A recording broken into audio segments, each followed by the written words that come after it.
नमस्कार दोस्तों, आप सभी का स्टडी फॉर यूपीएससी पी से में स्वागत है।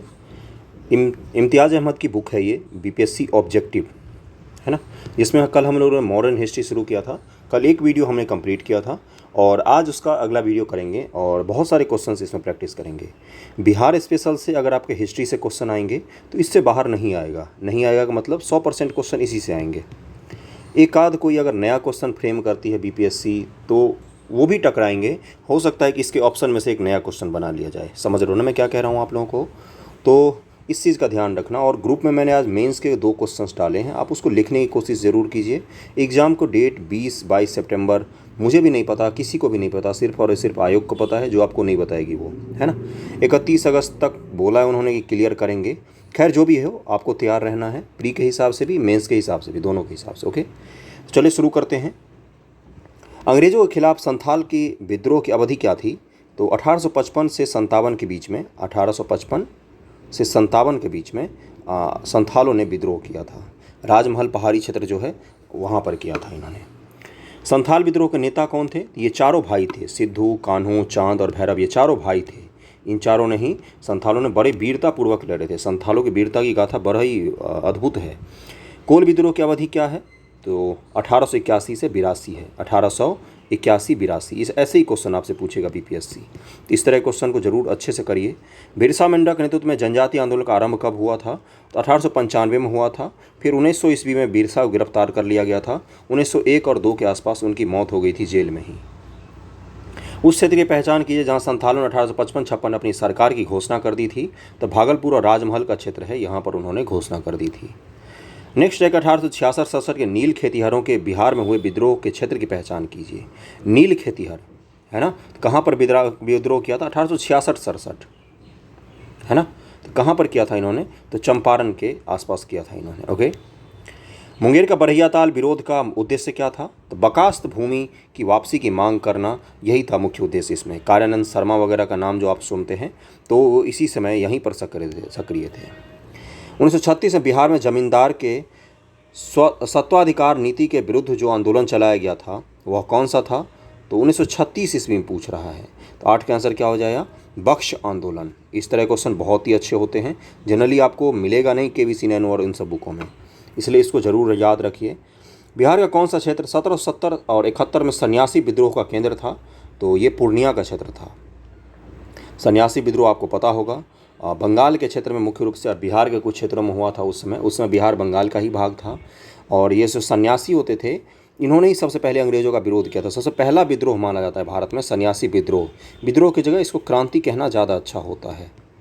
अगर आपको पढ़ना हो इससे रिलेटेड बुक तो आनंद मठ बुक आती है, ज़्यादा मोटी भी नहीं है, ज़रूर पढ़ना, एक अलग ही तरह का रोमांच मिलेगा। आनंद मठ बुक है, बंकिम चंद्र चटर्जी ने लिखा है।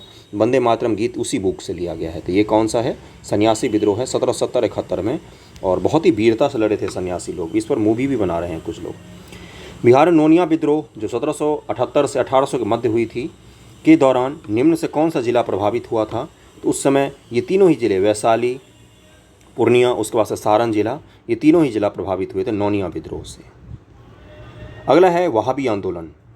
वहाबी आंदोलन शुरू में किसके खिलाफ चला था? आप लोगों को शायद नहीं पता होगा।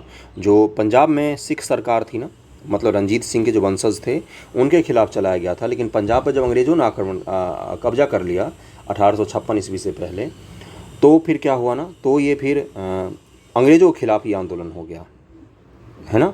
और इनका मूल उद्देश्य क्या था इस आंदोलन का, वहाबी आंदोलन का? इस्लाम के वास्तविक रूप जो है उसकी स्थापना करना, इस्लाम की पुनः स्थापना करना भारत में। बिहार स्वतंत्रता संग्राम में किस आंदोलन का महत्वपूर्ण स्थान है? तो बहावी आंदोलन का है। और इसका मुख्य केंद्र पहले पंजाब के इलाकों में था, फिर पटना बन गया था। सैयद अहमद बरेलवी का नाम आप लोग सुनते होंगे। भारत में बहावी आंदोलन प्रारंभ किया था किसने? तो सैयद अहमद शहीद ने प्रारंभ किया था। ओके। उत्तर प्रदेश के थे, इनका जन्म 1786 ईस्वी में हुआ था। वहाबी आंदोलन का उद्देश्य क्या था? मुख्य रूप से सामाजिक धार्मिक सुधार, मुस्लिमों पर पड़ने वाले पाश्चात्य प्रभाव का विरोध करना, भारत में ब्रिटिश सत्ता की समाप्ति करना। और ब्रिटिश सत्ता की समाप्ति कर किसी की सत्ता स्थापित करना? तो इस्लामिक सत्ता स्थापित करना। ये भी याद ध्यान में रखना। वहाबी आंदोलन का मुख्य केंद्र कौन सा था? तो पटना बन गया था, पटना। भारत में वहाबी आंदोलन के प्रवर्तक सैयद अहमद पटना कब आए थे? तो ये पटना आए थे 1821 ईस्वी में, 1821 में। 1830 के दशक का पटना केंद्र था किस चीज़ का? तो वहाबी आंदोलन का ही था, वहाबी विद्रोह का। पटना में वहाबी आंदोलन का मुख्य नेता कौन थे? तो विलायत अली और इनायत अली थे। ये पटना में अली बंधु थे, ये वहाबी आंदोलन के मुख्य नेता थे। अगला है कि बिहार के वहाबी नेताओं में आजीवन कारावास की सज़ा निम्नलिखित में से किसे दी गई थी? तो 8 का आंसर क्या हो जाएगा? आप लोग आंसर बताइए इसका आंसर दिया हुआ है ए, अहमदुल्लाह को दी गई थी। ओके। पटना के न्यायाधीश ने अहमदुल्लाह को मृत्युदंड की सज़ा दी थी, लेकिन हाई कोर्ट ने आजीवन काला पानी में बदल दिया था इसको। पटना के अंतिम मुख्य वहाबी नेता कौन थे? अहमदुल्लाह ही थे, अहमदुल्लाह। विलायत अली की मृत्यु कब हुई है? तो 1854 ईस्वी में हुई है। और इस तरह के क्वेश्चंस आपसे पूछ सकता है एग्जाम में, समझ रहे हो ना? तो इसको जरूर ध्यान में रखना और अच्छे से पढ़ना है इसको।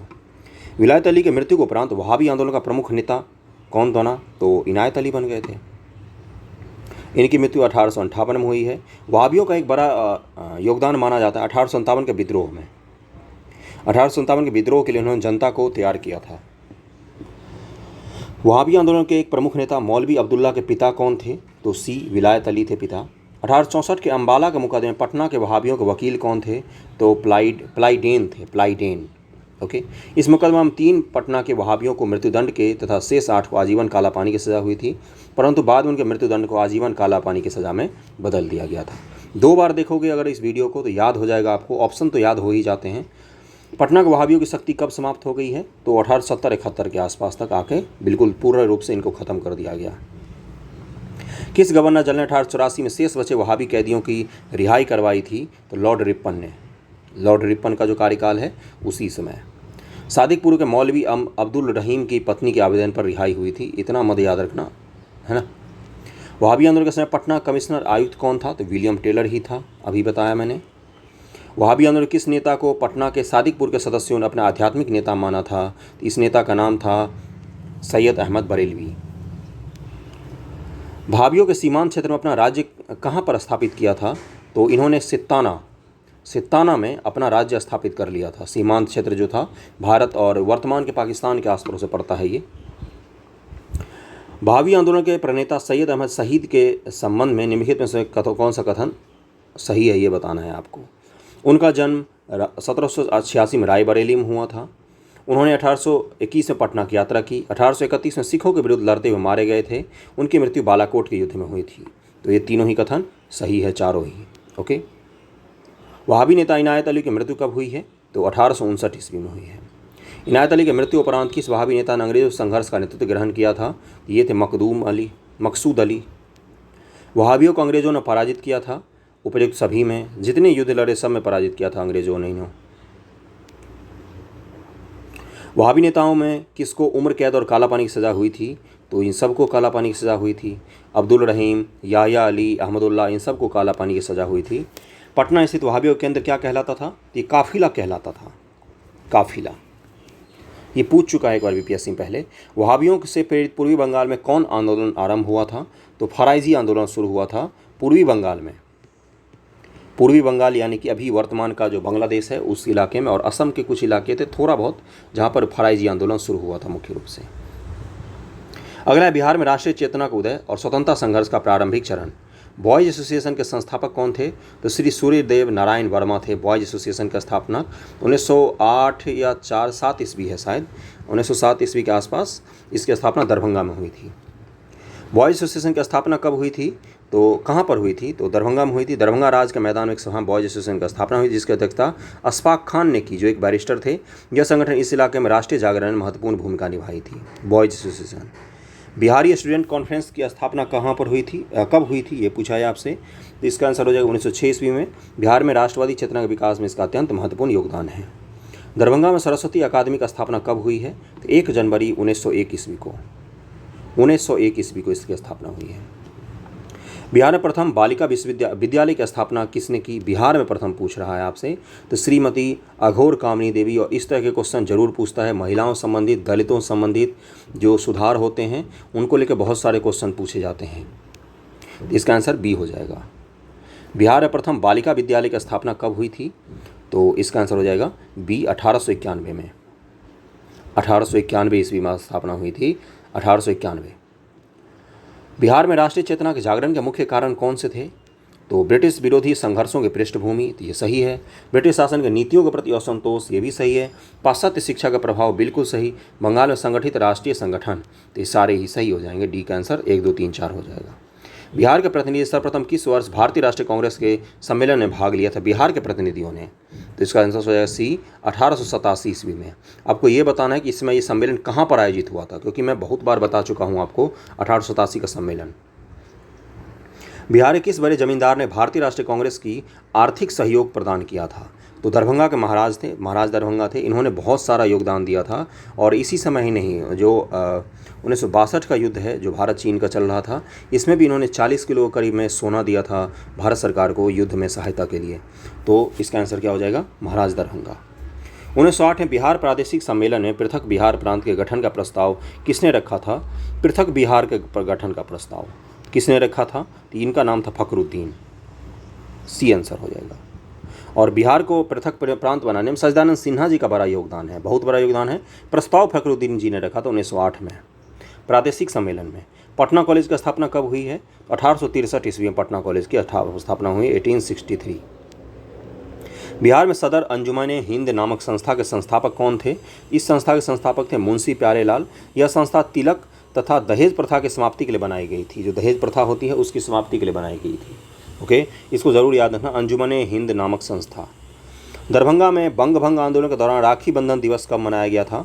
तो 16 अक्टूबर 1905 को। बिहार छात्र परिषद का गठन किया किसने? तो राजेंद्र प्रसाद जी ने किया था। और देश में गठित होने वाला पहला छात्र परिषद था ये। पहला छात्र परिषद जो पूरे देश में गठित हुआ है, उसमें बिहार में ही सबसे पहला स्टूडेंट आंदोलन शुरू हुआ था। बिहार प्रांतीय सम्मेलन का पहला अधिवेशन 1908 में कहाँ पर हुआ था? प्रांतीय सम्मेलन का पहला अधिवेशन तो पटना में आयोजित किया गया था। बिहार प्रांतीय सम्मेलन के प्रथम अधिवेशन के अध्यक्ष कौन थे? तो सर अली इमाम। बिहार प्रांतीय सम्मेलन का दूसरा अधिवेशन कहाँ पर हुआ था? तो भागलपुर में हुआ था। यह अधिवेशन 9-10 अप्रैल 1909 को हुआ था। इसकी अध्यक्षता सच्चिदानंद सिन्हा ने की थी। बिहार टाइम्स नामक पत्र का प्रकाशन कब प्रारंभ हुआ था? इसका प्रारंभ हुआ है 1894 ईस्वी में। 1894 ईस्वी में बिहार टाइम्स नामक पत्रिका का प्रकाशन किया गया है। महेश नारायण प्रथम संपादक थे किस चीज़ के? तो ये बिहार टाइम्स के थे। बिहार टाइम्स का प्रकाशन 1894 में सच्चिदानंद सिन्हा, महेश नारायण, कृष्ण सहाय ने किया। महेश नारायण को इसका संपादक बनाया गया था। बिहार टाइम्स का नाम बदलकर बिहारी रखा गया था कब? तो 1906 ईस्वी में इसका नाम बदल दिया उन्होंने और इसका नाम कर दिया था बिहारी। बिहार प्रांतीय कांग्रेस कमेटी का प्रथम अध्यक्ष कौन थे? तो नवाब सरफराज हुसैन खान थे।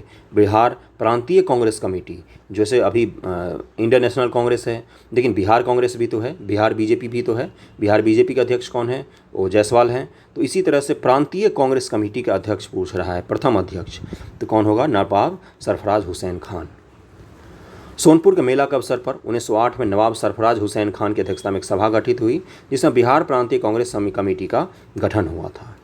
बिहार हेराल्ड के संपादक कौन थे? बहुत ही आसान है, गुरु प्रसाद सेन। बी आंसर हो जाए, गुरु प्रसाद सेन। बिहारी छात्र सम्मेलन हुआ था तो पटना में हुआ था। यह सम्मेलन 1906 में पटना कॉलेज में हुआ था, जिसका सभापति सरफुद्दीन ने की थी। किसने की थी? सभापतित्व किसने की थी? सरफुद्दीन जी ने की थी। पटना में आयोजित हुआ था बिहारी छात्र सम्मेलन 1906 ईस्वी में। भारतीय राष्ट्रीय कांग्रेस का 1912 में अधिवेशन कहाँ पर हुआ था? तो ये फैजपुर में हुआ था। भारतीय राष्ट्रीय कांग्रेस का इसका आंसर क्या हो जाएगा? सॉरी, बांकीपुर पटना में हुआ था। बांकीपुर पटना में हुआ था 1912 ईस्वी में अधिवेशन। यह भारतीय राष्ट्रीय कांग्रेस का 27वां अधिवेशन था, 27th अधिवेशन। इसके अध्यक्ष थे यहाँ पर आर एन माधोलकर और इसी अधिवेशन में एओ ह्यूम को कांग्रेस का पिता कहा गया था। क्या बोला गया था?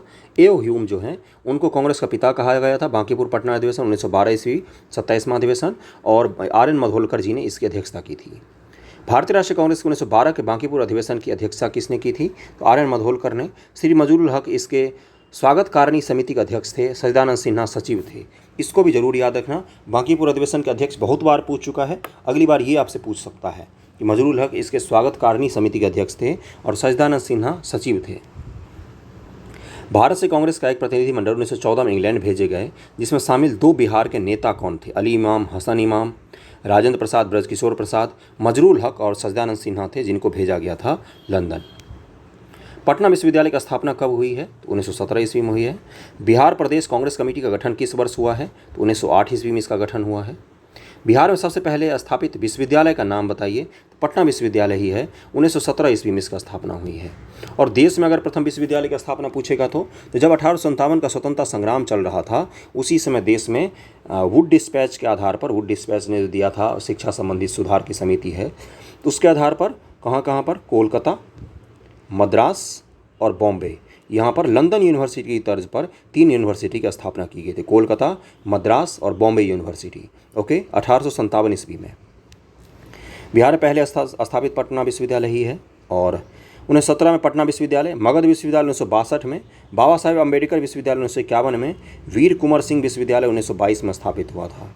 आज सारे विश्वविद्यालय की कैसी हालत हो रखी है, 4 साल में बैचलर डिग्री तक नहीं हो पाता है। पटना विश्वविद्यालय को छोड़ दे तो बिहार में कब होम रूल लीग स्थापित किया गया था, तो 16 दिसंबर 1916 ईस्वी को होम रूल लीग की स्थापना हुई थी। बांकीपुर पटना के एक सभा में 16 दिसंबर 1916 को होम रूल लीग स्थापित करने का निर्णय लिया गया। मजरूल हक को अध्यक्ष बनाया गया था। बिहार में होम रूल आंदोलन के संस्थापक कौन थे, तो मजरूल हक जी थे। होम रूल आंदोलन के दौरान श्रीमती एनी बेसेंट पटना कब आई थी, तो 18 अप्रैल एवं 25 जुलाई 1918 को आई थी पटना। ओके, बहुत सारे लोगों को शुरू मुझे भी नहीं पता था एनी बेसेंट पुरुष है महिला है, जब मैंने शुरू में पढ़ा था, बहुत पहले की बात बता रहा हूँ। तो ये ध्यान रखना, ये किससे थी, थियोसॉफिकल सोसाइटी, जिसकी स्थापना किसने की थी, कर्नल अर्काट और मैडम ब्लावस्की ने किया था। ओके, और इसके हेडक्वार्टर कहाँ था थियोसॉफिकल सोसाइटी का, मद्रास के अडियार में। आगे बढ़ते हैं। पंडित जवाहरलाल नेहरू ने कांग्रेस के किस अधिवेशन में सर्वप्रथम भाग लिया था, तो बांकीपुर पटना अधिवेशन में भाग लिया था। पटना होम रूल लीग के किस नेता ने विजयदशमी के दिन भारत माता की पूजा प्रारंभ करने का विचार रखा था, पटना होम रूल लीग के नेता थे ये। इनका नाम पूछा है आपसे। 34 का आंसर क्या हो जाएगा, सी हो जाएगा, राय पूरन चंद्र। इन्होंने बोला था कि विजयदशमी के दिन हमें भारत माता की पूजा करनी चाहिए। प्रतीक होता है ये राष्ट्रवादी चीज़ों के लिए। राय पूरन चंद्र पटना होम रूल लीग के सहकारी सचिव थे। 1918 में इनकी मृत्यु हो गई, जिसके कारण इस संबंध में कुछ ज़्यादा नहीं कह सके। इसे कार्यान्वित किया गया। इनके 2 पुत्र राय बलदेव प्रसाद और राय दामोदर प्रसाद थे। बिहार के ज़िले में होम रूल का प्रचार नहीं हुआ, तो ये चंपारण जिले में होम रूल लीग का प्रचार नहीं हो पाया था। मुजफ्फरपुर जिला होम रूल की स्थापना की मुजफ्फरपुर जिला में किसने, जनकधारी प्रसाद जी ने की थी मुजफ्फरपुर जिला में। बिहार में गो हत्या रोकने के लिए गोरक्षिणी सभाओं की स्थापना किस वर्ष हुई है, तो 1893 में हुई है। 1893 में, जिसमें विवेकानंद जी ने भाषण दिया था ना शिकागो में, उसी वर्ष हुई थी। बिहार बंगाल से कब अलग हुआ है, तो 1912 ईस्वी में हुआ है। और इसमें उड़ीसा शामिल था। उड़ीसा कब होगा अलग, 1935 ईस्वी के एक्ट में। गौरक्षा के मुद्दे पर बिहार के शाहबाद, गया, पटना जिले में भयानक हिंदू मुस्लिम दंगे हुए थे। किस वर्ष में हुए थे, 1917 ईस्वी में। बहुत ही भयानक दंगा हुआ था इन इलाकों में, बहुत सारे लोग मारे गए थे। बिहार में अलग प्रांत के लिए आंदोलन, जिसके परिणाम स्वरूप वर्ष 1911 में बिहार एवं उड़ीसा नए प्रांतों का निर्माण हुआ, का नेतृत्व किसने किया था, अभी मैंने बताया था सच्चिदानंद सिन्हा जी ने नेतृत्व किया था। आपको ये बताना है कि सच्चिदानंद सिन्हा बिहार के किस जिले से हैं, किस डिस्ट्रिक्ट से हैं। ज़रा सर्च करो एक बार देखो, आप पता भी चलना चाहिए आपको। एक बार सर्च करो, देखो किस ज़िले से ये बिलोंग करते हैं। ब्रिटिश शासन के दौरान बिहार को एक अलग प्रांत का दर्जा किस वर्ष प्राप्त हुआ, तो 1912 के दौरान। 1911 तक बिहार में निम्नलिखित में से किसके अंतर्गत था, तो बंगाल उत्तरी प्रांत, क्या लिखा है, सॉरी बंगाल प्रांत के अंतर्गत था, डी हो जाएगा, बंगाल प्रांत के अंतर्गत। उस समय बंगाल, बिहार, उड़ीसा, अभी का वर्तमान झारखंड और पूरा बांग्लादेश ले लो, कितना बड़ा राज्य हो गया। असम का भी कुछ भाग ले लो, तो ये सारा मिलके क्या था, ये सारा मिलके एक बंगाल कहलाता था। समझ रहे हो ना, ये क्या कहलाता था, पूरा बंगाल। वर्तमान का बांग्लादेश, वेस्ट बंगाल, बिहार, उड़ीसा, झारखंड और असम का कुछ भाग, ये सब मिलके बंगाल कहलाते थे। कांग्रेस की अखंडता में वृद्धि करने के लिए 1912 में बांकीपुर बिहार की सभा में डेलीगेट शुल्क घटाकर कितना किया गया, तो डी आंसर हो गया, 5 रुपये से 1 रुपये किया गया था डेलीगेट शुल्क। 12 दिसंबर 1911 को किस ब्रिटिश राजा ने बंगाल से पृथक कर बिहार उड़ीसा भी सम्मिलित प्रांत की गठन की घोषणा की, तो इसका आंसर क्या हो जाएगा, जॉर्ज पंचम ने। जॉर्ज पंचम ने इसकी घोषणा की थी। भारत में सबसे पहले कहाँ छात्र संगठन या सम्मेलन का गठन किया गया था, अभी मैंने बताया था बिहार में ही सबसे पहले छात्र आंदोलन भी शुरू हुआ था। कलकत्ता उच्च न्यायालय में न्यायाधीश नियुक्त होने वाले प्रथम बिहारी कौन थे, तो इसका आंसर क्या हो जाएगा, बी फखरुद्दीन थे। इनकी नियुक्ति 1907 में हुई थी, 1907 में। अच्छा, क्यों अलग किया गया था, क्यों अलग करके मांग कर रहे थे बंगाल से बिहार को, कभी ये सोचा है आपने, नहीं सोचा होगा, नहीं पढ़ा होगा, मैं बता देता हूँ। उस समय क्या था, बंगाल में सारे एजुकेशन के कॉलेज और स्कूल थे सारे, कॉलेज, स्कूल, सब कुछ नया नया मॉडर्न एजुकेशन कहाँ पर मिल जाता था? तो बंगाल। अगर आप अपने मतलब घर में कोई श्रेष्ठ होंगे तो उनको पूछोगे तो वो क्या बोलेंगे? हम लोग बंगाल जाते थे पढ़ने, बंगाल कलकत्ता के अच्छे अच्छे कॉलेजों में पढ़ते थे, बंगाली भाषा में पढ़ाई होती थी या तो इंग्लिश भाषा में पढ़ाई होती थी। तो बिहार में जो भी नौकरी क्रिएट होता था, बिहार झारखंड के इलाकों में, इन सब पर भी बंगाली भाषा लोगों का बहुत ज़्यादा वर्चस्व स्थापित हो गया था, है ना। बिहार की सारी नौकरियां बंगाल के लोगों को मिलती थी वहीं के। इसलिए पहले के ज़माने में अगर आप देखोगे तो पहले के ज़माने के प्रोफेसर या डॉक्टर जो होते तो बंगाली बहुत सारे होते थे। दरभंगा के इलाकों में मिल जाएंगे आपको, बिहार के अलग अलग इलाकों में बंगाली कॉलोनी तक मिल जाएगा आपको। कहाँ से आ गए ये लोग भाई? क्यों बांग्ला भाषी कहाँ से आ गए बताओ? दरभंगा में भी बंगाली कॉलोनी है, अलग अलग जगह पर सब जगह मिलेगा आपको। तो कहाँ से आए? क्योंकि वहाँ पर मॉडर्न एजुकेशन सबसे पहले आया, तो उन्होंने सभी नौकरियों पर, बिहार झारखंड के सभी नौकरियों पर लगभग उनका 90% कब्जा स्थापित हो गया था। कब्जा क्या बोलो, उनका वर्चस्व था, है ना। तो इसी कारण से यहाँ के लोग मांग कर रहे थे हमें एक अलग प्रांत बनाया जाए, हमारी अलग यूनिवर्सिटी हो, हमारे यहाँ के नागरिक में हमें प्राथमिकता दी जाए। बात आज समझ में आ गई होगी। अगले पर चलते हैं। बिहार प्रांत का विधिवत उद्घाटन, जिसकी राजधानी पटना बनी, कब हुआ था? तो 1 अप्रैल 1912 ईस्वी को। भारतीय राष्ट्रीय कांग्रेस का 27वां अधिवेशन किस स्थान पर हुआ था? तो बांकीपुर में हुआ था। बिहार में क्रांतिकारी राष्ट्रवाद, 30 अप्रैल 1960 को मुजफ्फरपुर के बम कांड में किसकी हत्या का प्रयास किया गया था? तो जज किंग्सफोर्ड की, नहीं, हाँ, जज किंग्सफोर्ड ही तो हैं, इन्हीं की हत्या का तो प्रयास किया गया था, जज किंग्सफोर्ड। इस कांड में गलती से वकील प्रिंगल कैनेडी की पत्नी और पुत्री की मृत्यु हो गई थी। ये भारत समर्थक होते थे, प्रिंगल कैनेडी जो है वकील, ये भारत समर्थक थे, है ना। लेकिन इस जज को मारना चाहते थे, मर गए ये दोनों बेचारे। मुजफ्फरपुर बम कांड को अंजाम दिया था किसने? तो खुदीराम बोस, प्रफुल्ल चाकी ने। प्रफुल्ल चाकी जी ने आत्महत्या कर ली थी और खुदीराम बोस को सबसे कम उम्र में फांसी दे दी गई थी। मुजफ्फरपुर बम कांड 1908 का दोषी किसे ठहरा कर किसे फांसी दी गई? खुदीराम बोस को फांसी दी गई थी। एओ के एग्जाम में पूछा कि किसे फांसी दी गई थी, उसमें खुदीराम बोस जी का नाम नहीं लिखा हुआ था ऑप्शन में, और ई ऑप्शन उसको मारना था क्योंकि उसमें प्रफुल्ल चाकी जी का नाम लिखा था। प्रफुल्ल चाकी जी को फांसी नहीं हुई थी। थोड़ा सा इन चीज़ों को ध्यान रखना आप लोग। ऑप्शंस को ढंग से पढ़ोगे ना तो आधे से ज़्यादा क्वेश्चन आप सही कर सकते हो, तुक्का में भी। समझ रहे हो ना मैं क्या कह रहा हूँ? मुजफ्फरपुर बमकांड के एक अन्य दोषी प्रफुल्ल चाकी से संबंधित कौन सा कथन सत्य है? तो उन्हें गिरफ्तार होने की अपेक्षा मृत्यु को अपनाकर श्रेष्ठकर समझा और गोली मारकर उन्होंने आत्महत्या कर ली, जैसे चंद्रशेखर आज़ाद जी ने की थी वैसे ही। 2 मई 1908 ईस्वी को बीपीएससी के सर घूमा तो ये डेट भी पूछ सकता है। मजदूर दिवस के अगले दिन बिहार के क्रांतिकारी नेता खुदीराम बोस को फांसी दी गई थी। 11 अगस्त 1908 ईस्वी को फांसी दी गई थी। बिहार के क्रांतिकारी नेता खुदीराम बोस के वकील कौन थे? तो कालिदास बसु थे वकील। मुजफ्फरपुर के कालिदास बसु खुदीराम के वकील थे। इनके कहने पर खुदीराम बोस ने हाईकोर्ट में फांसी की सज़ा के विरुद्ध अपील की, लेकिन हाईकोर्ट ने भी सज़ा बरकरार रखा था। 16 साल की उम्र में, आपकी उम्र भी कितनी होगी? 25 के आसपास होगी। 16 साल की उम्र में इनको फांसी हुई थी। पटना अनुशीलन समिति की शाखा स्थापित की थी तो शशिनाथ सान्याल ने। ये 67वीं बीपीएससी क्वेश्चन है। इस शाखा को संगठित करने वालों में एक बंकिम चंद्र मित्र भी थे जो बीएन कॉलेज पटना के थे। बंकिम चंद्र मित्र। तो एक बार बीपीएससी ने क्वेश्चन पूछा कि जो अनुशीलन समिति है इसकी स्थापना बीएन कॉलेज से कौन सम्मिलित था? तो इनका नाम जरूर ध्यान में रखना। पटना भवानी मंदिर की स्थापना किसने की थी? भूपेन्द्र नाथ दत्त ने की थी। क्रांतिकारी संगठन था ये। बनारस षड्यंत्र में कौन शामिल था? तो बंकिम चंद्र मित्र शामिल थे बनारस षड्यंत्र में। सतयुग नामक पत्रिका प्रकाशित किसने की थी? तो इसका आंसर हो जाएगा बी, पुरुषोत्तम नारायण नंदा ने की थी। बी आंसर हो जाएगा। सतयुग पत्रिका पुरुषोत्तम नारायण नंदा द्वारा रत्नाकर प्रेस मुजफ्फरपुर से प्रकाशित होती थी। तो सतयुग पत्रिका कहाँ से प्रकाशित होती थी? मुजफ्फरपुर से प्रकाशित होती थी। स्वराज कथा पत्रिका का संपादन किसने किया था? तो बाल मुकुंद वाजपेयी ने किया था। बाल मुकुंद वाजपेयी। माँ की पुकार नामक पुस्तिका संबंधित है किससे? तो मुजफ्फरपुर से। ये सभी क्या हैं? ये सभी क्रांतिकारी पत्र पत्रिकाएं हैं। समझ रहे हो ना? जो ये क्रांतिकारी लोग अपने विचारधारा को प्रचार करने के लिए छापते थे। उस समय सोशल मीडिया या यूट्यूब नहीं था जिस पर वीडियो बना के डालते। समझ रहे हो ना मैं क्या कह रहा हूँ? तो इसलिए उस समय पत्र पत्रिका और प्रेस का इतना ज़्यादा जो चलन देखते हो, अखबार छापना, कोई भी बड़ा नेता लो, नेहरू जी से लेकर गांधी जी तक, सब कोई न कोई पत्रकार से जुड़े हुए थे। समझ रहे हो? तो यही रीज़न था। आज के सारे नेता कहाँ से जुड़े हुए हैं? फेसबुक से, ट्विटर से, यूट्यूब से। तो ये आज का है, उस समय का वही था। नेक्स्ट पर चलते हैं। किस पत्रिका के भारतीय संपादक को हटाकर सरकार ने उसके स्थान पर कनिंघम को नियुक्त कर दिया था? इसका आंसर हो जाएगा बिहारी पत्रिका के संपादक बाबू महेश्वरी प्रसाद को हटाकर उसके स्थान पर कनिंघम की नियुक्ति की गई थी। अच्छा, ऊपर वाला पढ़ा ना मैंने, माँ की पुकार, हाँ, मुजफ्फरपुर से है। रेवती नाग का संबंध किससे है? तो भागलपुर से है, भागलपुर के इलाके से संबंधित है ये क्रांतिकारी। रेवती नागर को किस संस्था ने भागलपुर में क्रांति के प्रचार के लिए भेजा था? तो ढाका अनुशीलन समिति जो थी, जिसकी स्थापना हुई थी ढाका में, उसने इनको, रेवती नाग को प्रचार करने के लिए भागलपुर में भेजा था।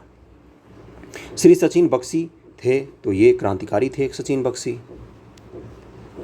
श्री सचिन बख्शी को बिहार में कहाँ पर गिरफ्तार किया गया था? तो भागलपुर में को गिरफ्तार किया गया था, भागलपुर में। निम्न से किस पर तिरहुत षड्यंत्र केस का मुकदमा चला था?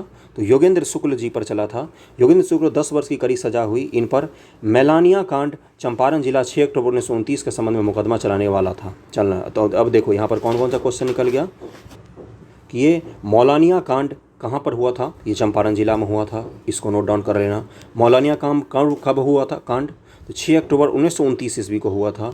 ओके, और अभी तो पढ़ ही लिया, योगेंद्र शुक्ल हैं, 10 वर्ष की कड़ी सजा हुई। अगला है, बिहार के उस क्रांतिकारी का नाम बताइए जिसने सितंबर 1928 में हिंदुस्तान के सोशलिस्ट रिपब्लिकन आर्मी के बैठक में हिस्सा लिया था। HSRA। देखो HSRA कौन है? इसमें है चंद्रशेखर आज़ाद, भगत सिंह वगैरह, दिल्ली के फिरोज शाह कोटला में जिन्होंने स्थापित किया था। और HRA क्या है? तो ये सचिन नाथ सान्याल और रामप्रसाद बिस्मिल, अशफाकुल्ला खां, रोशन सिंह लहरी, इन सब के संबंध में है ना। तो इसका आंसर क्या हो जाएगा?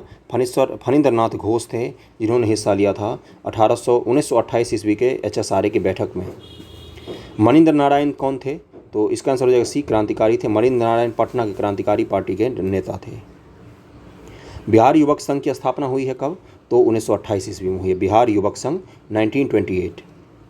बिहार छात्र सम्मेलन किस अधिवेशन में बिहार युवक संघ की स्थापना हुई है? तो मोतिहारी में सम्मेलन हुआ था, बिहार छात्र सम्मेलन, मोतिहारी चंपारण में। तो उसी के बाद बिहार युवक संघ की स्थापना हुई थी। 12 दिसंबर 1929 को बिहार नौजवान सम्मेलन पंडित प्रजापति मिश्र की अध्यक्षता में कहाँ पर हुई थी? तो मुंगेर जिला में हुई थी, 12 दिसंबर 1929 ईस्वी को। बिहार के किस क्रांतिकारी नेता ने 14 अप्रैल 1929 को प्रथम नौजवान दिवस मनाने का ऐलान किया था? तो इनका नाम है प्रोफेसर ज्ञान साहा। ज्ञान साहा क्रांतिकारी विचारधारा से प्रभावित थे। उन्होंने भगत सिंह और बटुकेश्वर दत्त के चित्रों सहित एक इश्तिहार लिखी जिसकी बिक्री पटना में खूब हुई थी। पटना युवक संघ की स्थापना कब हुई थी? तो 1927 ईस्वी में हुई थी। पटना युवक संघ की स्थापना किसने की थी? तो इसका आंसर हो जाएगा सी, मणिंद्र नारायण राय ने। पटना युवक संघ के प्रथम अध्यक्ष कौन थे? तो ए कृष्ण बल्लभ सहाय। 1929 में युवक नामक मासिक पत्रिका निकाली गई थी, किसके द्वारा? तो पटना से निकाली गई थी, पटना से निकाली गई थी, जगह पूछा है आपसे, पटना से निकाली गई थी। तरुण भारत संघ संबंधित था किससे? तो मुजफ्फरपुर से संबंधित था। जगत नारायण लाल किस पत्रिका के संपादक थे? तो महावीर पत्रिका के संपादक थे। महावीर पटना का राष्ट्रीय साप्ताहिक था जिसमें राजद्रोहात्मक लेख लिखने के कारण जगत नारायण लाल को गिरफ्तार किया गया था। सरकारी गवाह बनने वाले बिहार के क्रांतिकारी कौन थे? तो सी, उपयुक्त दोनों, फणींद्र नाथ घोष और मनोहर बनर्जी, ये दोनों ही थे। बिहार में रामकृष्ण सोसाइटी का स्थापना किस क्रांतिकारी नेता ने की थी? तो बाबाजी ठाकुर दास ने रामकृष्ण सोसाइटी की स्थापना की थी। 1906-07 में पटना से द मदरलैंड नामक समाचार पत्र का प्रकाशन किसने किया था? 1906-07 की बात कर रहा है, इसका आंसर हो जाएगा बाबाजी ठाकुर दास ने द मदरलैंड का प्रकाशन किया था, बाबाजी ठाकुर दास ने। निम्न में से कौन इतिहासकार बिहार में क्रांतिकारियों के सक्रिय समर्थक थे? तो यदुनाथ सरकार जो हैं ये समर्थक थे क्रांतिकारियों के बिहार में। अनुशीलन समिति क्या थी? तो क्रांतिकारी संगठन थी अनुशीलन समिति। चंपारण जिला के मेलानिया डकैती केस के संबंध में सत्य क्या है? अभी मैंने बताया 1929 ईस्वी में हुई थी ये घटना, पता है ना। यह राजनीतिक डकैती थी। इस केस के सिलसिले में योगेंद्र शुक्ल को 22 साल की सजा हुई। इस कांड में शामिल होने वाले कई व्यक्तियों को लाहौर षड्यंत्र केस से संबंधित थे। इसका आंसर हो जाएगा डी, तीनों ही कथन सत्य हैं। फणींद्र नाथ घोष की हत्या करने वाले क्रांतिकारी कौन थे? तो चंद्रमा सिंह और बैकुंठ शुक्ल थे जिन्होंने फणींद्र नाथ घोष की हत्या कर दी थी। इन्होंने भगत सिंह और HSRA के खिलाफ इन्होंने कोर्ट में सरकारी गवाही दी थी। ओके, इसका आंसर हो जाएगा चंद्रमा सिंह और बैकुंठ शुक्ल। फणींद्र नाथ घोष की हत्या के जुर्म में मुकदमे की सजा किसे दी गई थी? तो बैकुंठ शुक्ल को दी गई थी। मृत्युदंड की सजा दी गई थी, मृत्युदंड की सजा दी गई थी इनको। क्रांतिकारी party Hindustan socialist Republican army का काम बिहार में किसे सौंपा गया था? तो फणींद्र नाथ घोष और भगत सिंह को सौंपा गया था। और यही फणींद्र नाथ घोष जी ने इनसे क्या बोलते हैं उसको गद्दारी की थी। बिहार में गया षड्यंत्र केस क्रांतिकारी घटना कब घटी है? तो जनवरी 1933 ईस्वी में घटी है। गया षड्यंत्र केस 1933 संबंधित नहीं थे कौन? तो थे पहले ये देख लो। तो इनमें सहदेव सिंह, उमानाथ शर्मा, ब्रजभूषण सहाय, ये तीनों ही गया षड्यंत्र केस 1933 में सम्मिलित हैं। फणींद्रनाथ घोष तो HSRA से संबंधित थे। हाजीपुर स्टेशन मास्टर हत्याकांड के मामले में किसको फांसी की सजा दी गई थी? तो ये थे रामदेनी सिंह। बिहार के चर्चित महिलाएं कुसुम कुमारी देवी और सुश्री गौरी दास क्या थीं? ये क्रांतिकारी थी। दशेर कथा पूछ चुका है बीपीएससी में पूछा, फिर यूपीएससी में पूछा, बीपीएससी 2019 में पूछा प्री में, है ना, और यूपीएससी 2020 में पूछा, एक साल बाद यूपीएससी में पूछा है दशेर कथा। जो क्रांतिकारी पुस्तक थी कि लेखक कौन थे? तो सखा गणेश देवेशकर थे इस पुस्तक के लेखक। इस पुस्तक पर प्रतिबंध लगा दिया गया था। चुनचुन पांडे थे तो बिहार के क्रांतिकारी नेता थे। तो बहुत सारे क्वेश्चन, लगभग में 120 से 130 से ज़्यादा क्वेश्चंस मैंने आपको कंप्लीट करवाए हैं। अगले वीडियो में हम लोग चंपारण सत्याग्रह से शुरू करेंगे और धीरे धीरे करके पूरा बुक कंप्लीट कर लेंगे। Okay, thank you so much. Video पसंद आ रहा हो तो लाइक ज़रूर करना, शेयर करना वीडियो को। Okay, thank you.